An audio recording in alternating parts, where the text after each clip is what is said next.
Hello students, welcome to government commerce college BCom part first EAFM paper first business economics व्यवसायिक अर्थशास्त्र chapter cost analysis लागत विश्लेषण सब point वास्तविक लागत रियल कोस्ट। वास्तविक लागत रियल कोस्ट का तात्पर्य क्या है उसके बारे में हमें अध्ययन करना है। वास्तविक लागत का अर्थ उन सब कष्टों, प्रयत्नों एवं त्याग से है जो किसी वस्तु के उत्पादन में उठाने पड़ते हैं। अर्थात एक वस्तु के उत्पादन में समाज के विभिन्न वर्गों द्वारा किया गया प्रयत्न एवं त्याग, एफर्ट एंड सेक्रीफाइसेस उत्पादन की वास्तविक लागत है। मार्शल के अनुसार किसी वस्तु के उत्पादन में विभिन्न प्रकार के श्रमिकों को जो प्रत्यक्ष अथवा अप्रत्यक्ष प्रयत्न करने पड़ते हैं अथवा साथ ही वस्तु के उत्पादन में प्रयोग की जाने वाली पूंजी को संचित करने में जो संयम अथवा प्रतीक्षा करनी पड़ती है, ये सब प्रयत्न अथवा त्याग कुल मिलाकर वस्तु की वास्तविक लागत कहलाते हैं।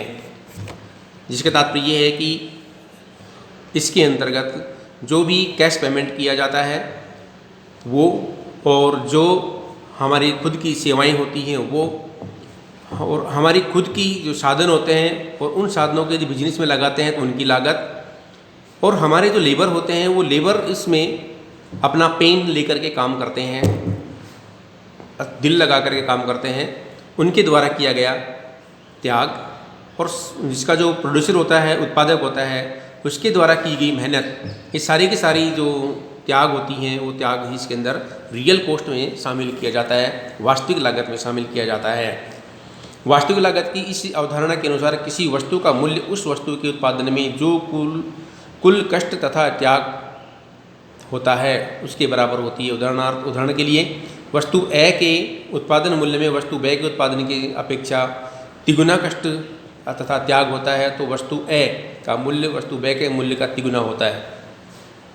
मार्शल ने वास्तविक लागत को सामाजिक लागत, सोशल कॉस्ट भी कहा है क्योंकि वस्तुओं के उत्पादन में समाज को कई कष्ट, लागत तथा लागत का सामना करना पड़ता है। तो इसके अंदर जो हमारे पास आती है वो कौन सी होती है? सामाजिक लागत भी हम इसको कह सकते हैं और रियल कॉस्ट भी कह सकते हैं, क्योंकि इसके अंदर समाज के प्रत्येक व्यक्ति या प्राणी या स्थिति साधन जो इससे जुड़े हुए होते हैं उनको भी इसमें त्याग करना होता है।